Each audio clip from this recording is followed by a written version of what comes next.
Hello everyone, स्वागत है आपका यूट्यूब चैनल ऑनलाइन एजुकेशन में। मैं असिस्टेंट प्रोफेसर प्रवीण ठाकुर आज जिस विषय को लेकर आप लोगों के बीच उपस्थित हूँ वो है बीए तृतीय वर्ष जिन बच्चों को स्किल एनहांसमेंट पॉलिटिकल साइंस जिन्होंने विषय चूज़ किया है कॉन्फ्लिक्ट एंड पीस बिल्डिंग,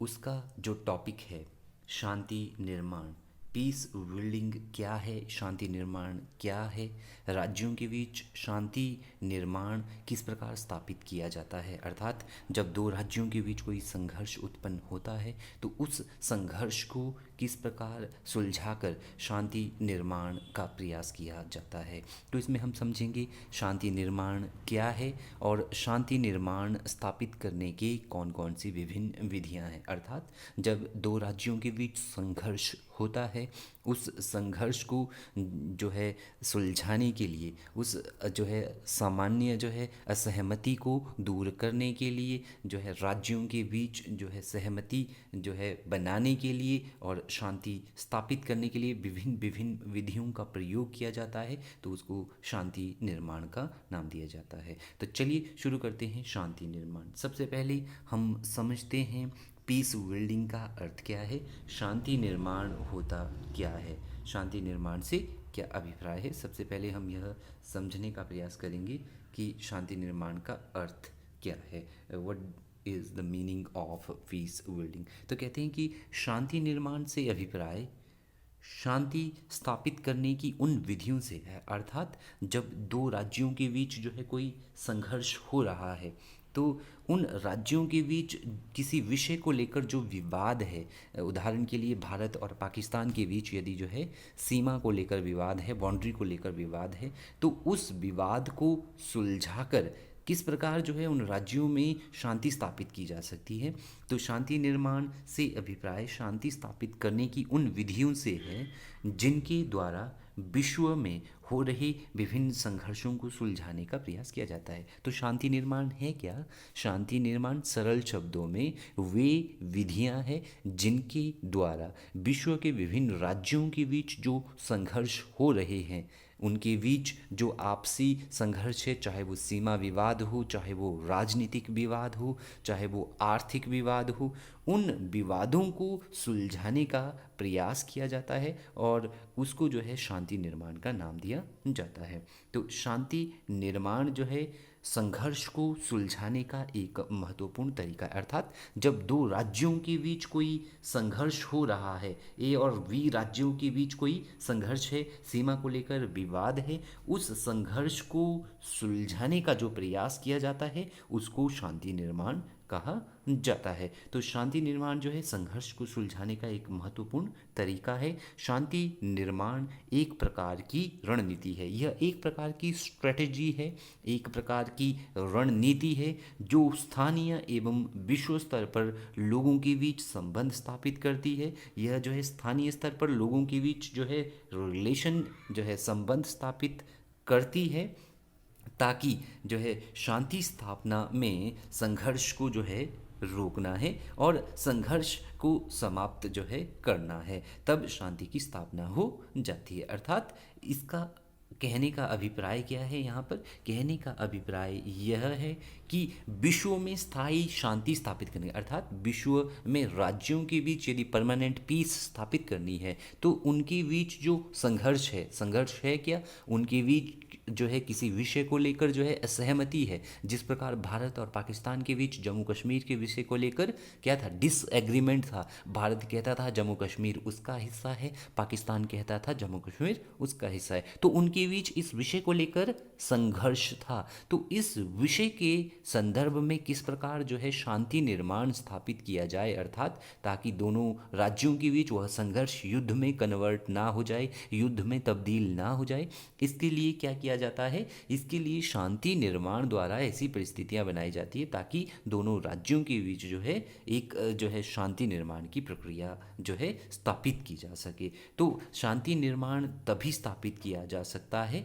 जब जो है इन विधियों को अपनाया जाए। तो सरल शब्दों में शांति निर्माण है क्या? शांति निर्माण एक रणनीति है, एक विधि है जिसके तहत दो संघर्षरत राज्यों के बीच जो है शांति जो है मय संबंध बनाने का प्रयास किया जाता है, ताकि उनके बीच जिस विषय को लेकर संघर्ष है उस विषय के संदर्भ में उनके बीच युद्ध ना हो। तो अब जो है मैं आपको बताना चाहता हूँ शांति निर्माण की विभिन्न विधियाँ क्या क्या है, अर्थात शांति जो है निर्माण करने की विभिन्न विभिन्न मेथड क्या क्या है। यदि हमने जो है शांति निर्माण करना है, राज्यों के बीच जो है संघर्षों को सुलझाकर उनके बीच शांति को स्थापित करना है, तो उसके लिए विभिन्न जो है मेथड्स क्या क्या है, उसके लिए जो है विभिन्न जो है विधियाँ क्या क्या है, वो जो है मैं आपको बताना चाहता हूँ। तो सबसे पहला जो मेथड है जिसके द्वारा जो है अंतर्राष्ट्रीय स्तर पर राज्यों के बीच जो है संघर्ष को सुलझाया जाता है, अर्थात उनके बीच जो है शांति निर्माण स्थापित किया जाता है, पीस बिल्डिंग को एस्टेब्लिश किया जाता है। सबसे पहला रीज़न है शक्ति संतुलन, balance of power, balance of power. तो बैलेंस ऑफ पावर के द्वारा किस प्रकार, बैलेंस ऑफ पावर के द्वारा किस प्रकार जो है शांति या शक्ति संतुलन के द्वारा किस प्रकार शांति निर्माण किया जाता है, ये मैं आपको बताना चाहूँगा। तो कहते हैं कि शक्ति संतुलन अंतर्राष्ट्रीय संबंधों को संतुलित करने का एक महत्वपूर्ण साधन है। जिस प्रकार 19वीं शताब्दी में क्या होता था, राज्यों के मध्य जो शांति स्थापित करने की एकमात्र जो व्यवस्था देखी गई थी 1815 से 1914 तक, यदि विश्व राजनीति में यदि जो है शांतिमय तरीके से राज्य आपस में रहे हैं, तो उसके पीछे मेन कारण जो माना जाता है वो माना जाता है उस समय की जो बैलेंस ऑफ पावर थी, जो शक्ति संतुलन था। अर्थात उस समय राज्यों के जो समूह थे, ए राज्य, बी राज्य, सी राज्य, फॉर एग्जाम्पल यदि ए राज्य जो है अपनी जो है सैनिक शक्ति को बढ़ाता था, तो बी राज्यों का ग्रुप भी अपनी सैनिक शक्ति को बढ़ाता था और वह ए राज्य के इक्वल जो है अपनी शक्ति करने का प्रयास करता था। इससे जो है ए राज्य और बी राज्य के बीच जो है शक्ति का संतुलन बना रहता था, दोनों अपने आप को इक्वल समझते थे। यदि जो है सी ग्रुप को ये लगता था कि उनकी शक्ति जो है बी ग्रुप से कम हो गई है, तो वो भी अपनी सैन्य शक्ति बढ़ाकर जो है सी के इक्वल कर देते थे। तो उससे क्या होता था, उससे वर्ल्ड सिस्टम में, विश्व व्यवस्था में एक प्रकार का क्या हुआ, एक प्रकार का शक्ति संतुलन स्थापित हुआ। अर्थात जो पावर है, पावर जो है बैलेंस्ड हो गई। ऐसा नहीं है कि कोई एक देश शक्तिशाली हुआ और कोई दूसरा देश जो है कमज़ोर हुआ। तो उससे जो है विश्व व्यवस्था में शांति जो है बनी रही विचारकों के अनुसार। तो कहते हैं कि शक्ति संतुलन जो है वर्तमान समय में भी शांति निर्माण का एक महत्वपूर्ण साधन प्रतीत होता है। अर्थात बहुत सारे विचारकों को लगता है कि शक्ति संतुलन के द्वारा जो है वर्तमान समय में शांति को स्थापित किया जा सकता है, वर्तमान राज्यों के बीच जो संघर्ष है उनको सुलझाया जा सकता है। दूसरा है अंतर्राष्ट्रीय कानून। अंतर्राष्ट्रीय कानून के द्वारा भी इंटरनेशनल लॉ, क्योंकि इंटरनेशनल लॉ जो है सभी राज्यों पर जो है एप्लीकेबल होने चाहिए। अंतर्राष्ट्रीय राज्यों के मध्य जो संघर्ष है,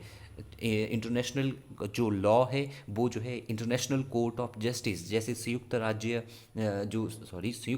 राष्ट्र जो संघ है, यूनाइटेड नेशन जो ऑर्गेनाइजेशन है, उसकी संस्था है अंतर्राष्ट्रीय न्यायालय। तो अंतर्राष्ट्रीय न्यायालय की स्थापना क्यों की गई है? अंतर्राष्ट्रीय न्यायालय की स्थापना इसलिए की गई है कि अंतर्राष्ट्रीय स्तर पर, इंटरनेशनल लेवल पर राज्यों के बीच जो संघर्ष हो रहे हैं, उनके बीच जो तरह तरह के विवाद है, तो उन विवादों को किस प्रकार सुलझाया जा सके, उन विवादों का निपटारा जो है अंतर्राष्ट्रीय कानूनों द्वारा किस प्रकार किया जा सके, ताकि राज्यों के बीच शांति स्थापित की जा सके। उदाहरण के तौर पर भारत और पाकिस्तान जम्मू कश्मीर की जो है मुद्दे को लेकर जो है पाकिस्तान बार बार जो है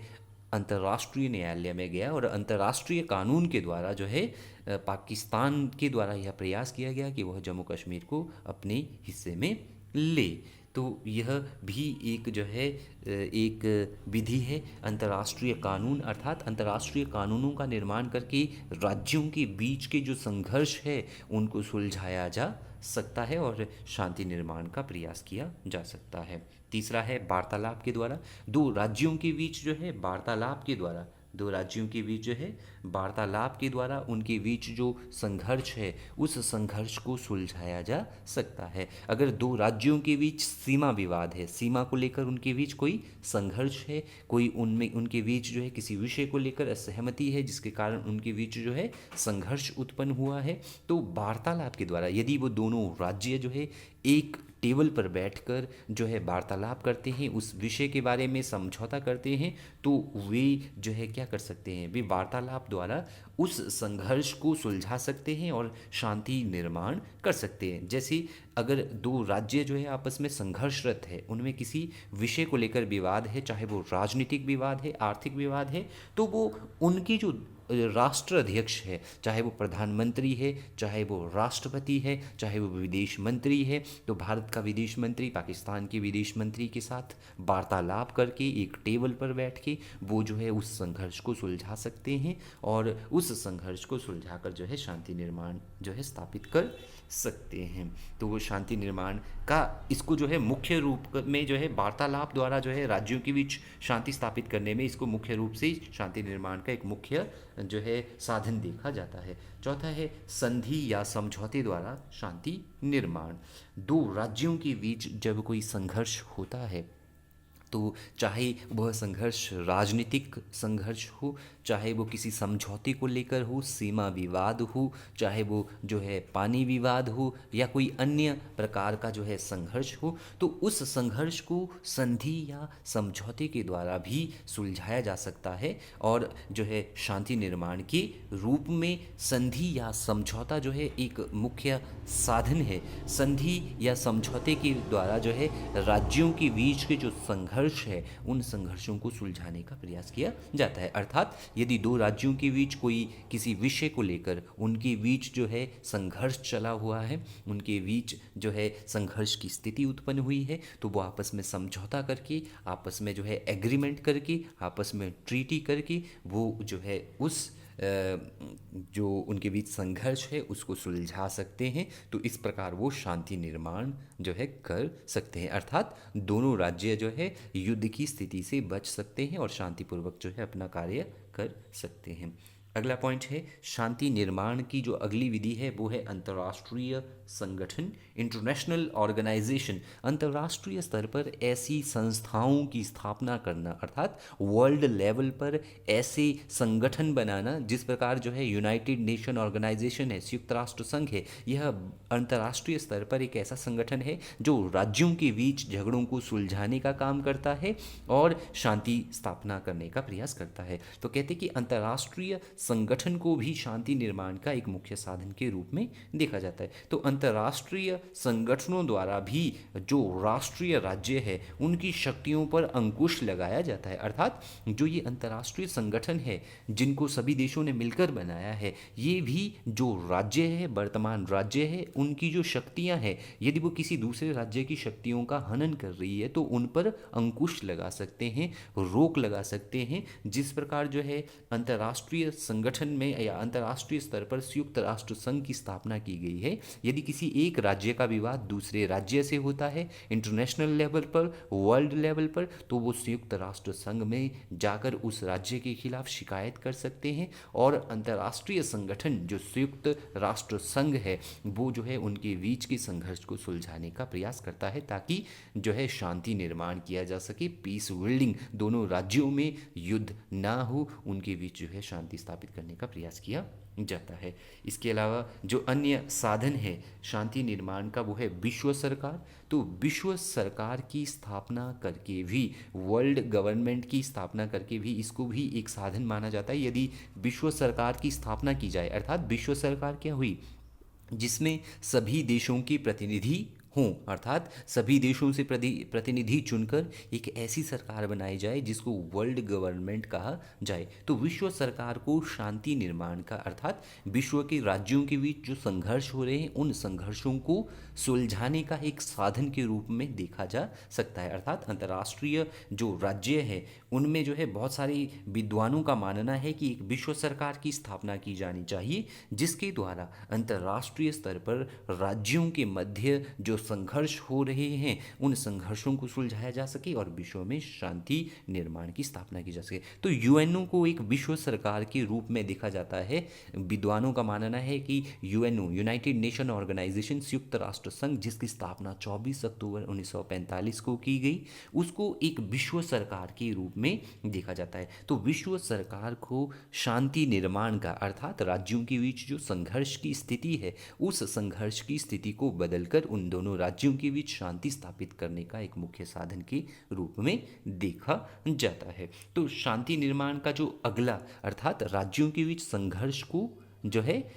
सुलझाने का जो अगला तरीका है, अगली विधि है, वो है कूटनीति। डिप्लोमेसी के द्वारा भी दो राज्यों के बीच जब किसी विषय को लेकर संघर्ष हो रहा होता है, उनके बीच विवाद हो रहा होता है, उस विवाद को कूटनीति के द्वारा, डिप्लोमेसी के द्वारा उस विवाद को भी सुलझाया जा सकता है। तो कूटनीति को भी जो है शांति निर्माण का एक मुख्य साधन माना गया है। इसको कूटनीति के द्वारा अंतर्राष्ट्रीय स्तर पर जो राज्य संघर्षरत है, अर्थात जिन दो राज्यों में आपस में संघर्ष हो रहा है, उन राज्यों के बीच की समस्याओं को सुलझाने का प्रयास जो है कूटनीति के द्वारा किया जाता है। कूटनीतिज्ञ भलीभांति समझते हैं कि अंतर्राष्ट्रीय स्तर पर जो है किस प्रकार से शांति निर्माण किया जा सके। जिस प्रकार देखिए, प्रत्येक जो देश है, चाहे वो भारत है, भारत अपने कूटनीतिज्ञ, अपने डिप्लोमेट, अपने राजदूत दूसरे देशों में जो है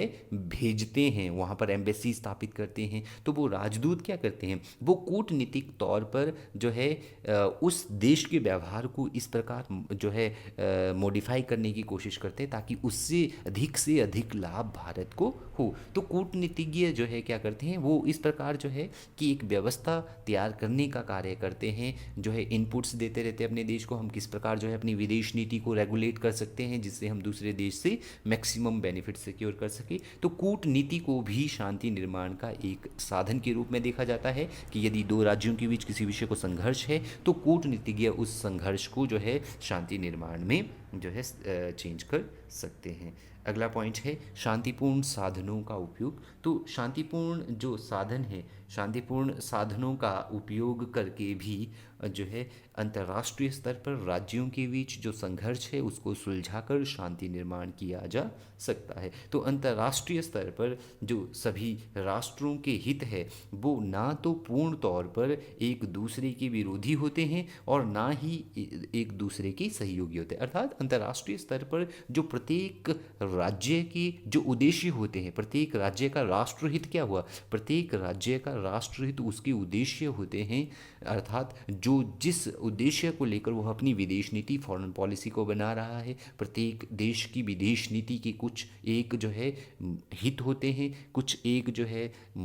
है उद्देश्य होते हैं, उन उद्देश्यों को लेकर वो विदेश नीति बनाते हैं। तो एक राज्य का जो हित है, राष्ट्र हित है, वो ना तो पूर्ण तौर पर दूसरे राष्ट्र का विरोधी होता है ना सहयोगी होता है। तो अंतर्राष्ट्रीय स्तर पर सहयोग और विरोध जो है लगातार जो है विद्यमान रहते हैं और अंतर्राष्ट्रीय स्तर पर संघर्षों को सुलझाने के लिए शांतिपूर्ण साधनों का उपयोग किया जा सकता है। तो कहने का क्या अभिप्राय है कि शांतिपूर्ण साधनों का यदि उपयोग किया जाए, पीसफुल जो है मेथड का यूज़ किया जाए, जैसे देखो शांति जो है संधि द्वारा, वार्तालाप के द्वारा या जो है कूटनीतिज्ञों के द्वारा, यदि इन मेथड्स का उपयोग किया जाए तो अंतर्राष्ट्रीय स्तर पर राज्यों के बीच किसी भी प्रकार का जो संघर्ष है उसको जो है सुलझाने का प्रयास किया जा सकता है। तो सरल शब्दों में शांति निर्माण है क्या? शांति निर्माण दो संघर्षरत राज्यों के बीच जो किसी विषय के लिए जो उनके बीच में संघर्ष चला है उस संघर्ष को शांति में परिवर्तित करना है ताकि वह युद्ध में परिवर्तित ना हो। तो ये था शांति निर्माण और शांति निर्माण की विधियाँ। धन्यवाद।